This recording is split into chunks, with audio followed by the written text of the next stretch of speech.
While most enemies in the Blood Omen Alpha are generally similar to the retail version, with few noticeable differences, there are several interesting changes that are worth highlighting. Throughout the alpha, there are areas where the enemies have been adjusted, be it with additional or fewer enemies or classes exchanged. There are even cases where the retail version upgrades the classes present in the alpha by using superior variants, which were presumably designed later. One class of water balloon wielding vampire hunters is present in the alpha that was only found in the files of the retail game. It turns out they only inhabit an area of the Nemesis castle that was deleted, although their method of attack could also be seen as not very intimidating, potentially contributing to them being cut. Speaking of the vampire hunters, at least one class had a much greater role in the alphas. The class known as Mobius's Champion in guides is unique in the final game, and is only encountered once in Mobius's boss battle as the puppet of the present. In the alpha, the class was encountered much more frequently as a regular enemy, but like the water balloon hunter, most of the locations they inhabited were removed.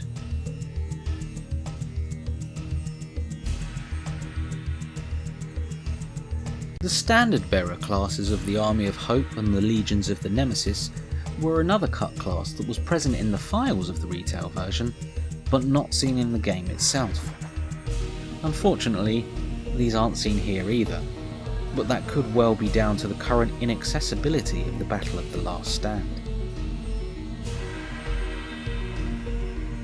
At least one class that was previously completely unknown can be found in the alphas.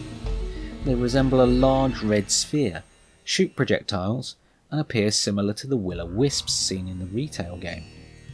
The presence of the will-o-wisps in other places shows they're not the same class, and the red one is not present in later builds of the game. One class of enemies that were largely missing from the retail game were the floating enemies known as ghosts in guides.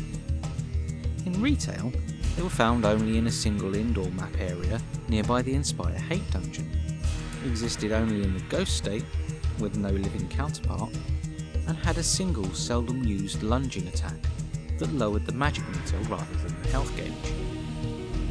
In the alpha, they're more frequent and are more likely to use the lunging attack, although it still doesn't cause damage.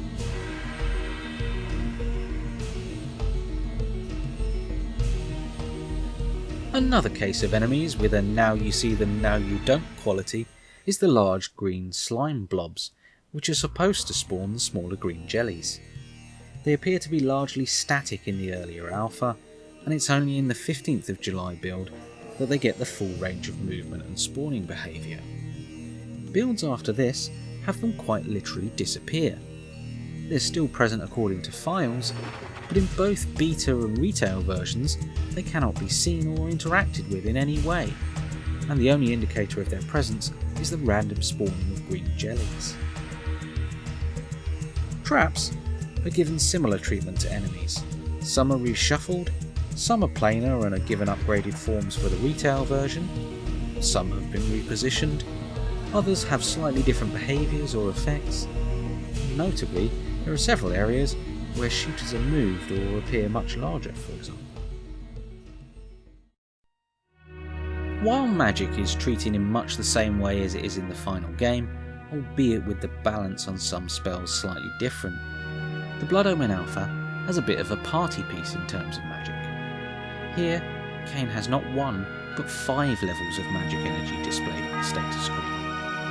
As Kain uses magic, it drains the meter, eventually exposing a different colour underneath. When this meter is fully drained, the meter starts draining the next colour from the top, exposing another one, and this continues on through 5 different colours, until Kain fully depletes the last meter.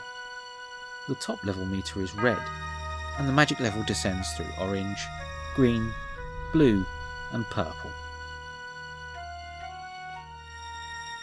Whereas in the final game, only the blue magic meter is used, a remnant of the original 5 tiers can be seen in the magic spheres used to refill the magic meter. which use the same colour scheme, with purple being the smallest magic bonus, ascending to red, which is the largest. A similar rarity colour scheme would go on to be used in Silicon Knight's later games, Eternal Darkness and Too Human.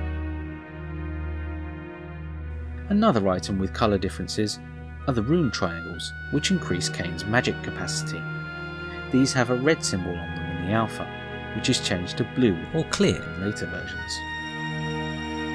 Throughout the game, item cards are positioned with numeric values on them. While some are unstable, most are used like the level select cards in the retail game, and give the player the appropriate spells and power-ups for that stage of the game. Some items and forms are listed the wrong way round in the menu, meaning that, for example, activating Mist form causes Kain to assume a wolf form, and so on. These are probably developer mistakes that were largely fixed in later builds. The Heart of Darkness item is given a different introduction, and there are two spells that are present which do not appear elsewhere, called Force Shield and Magic Absorb. They're lesser versions of the Repel spell, but more on that in later videos. The Chaos Armour is another item with a slightly different effect. It's unclear if this is a bug, but rather than just damaging the enemies, the Chaos Armour damages them with the weapon that Kain has equipped.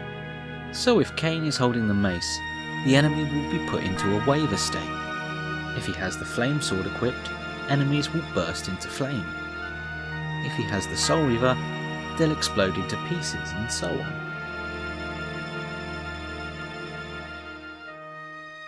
Speaking of the Soul Reaver, it too has a slightly different special effect, which was related to the 5-tier magic meter. The background glow will be a different colour depending upon the level of Kain's magic. So depending upon the magic level, the glow could be purple, blue, green, orange, or red. Join us next time when we'll look into maps and the level select.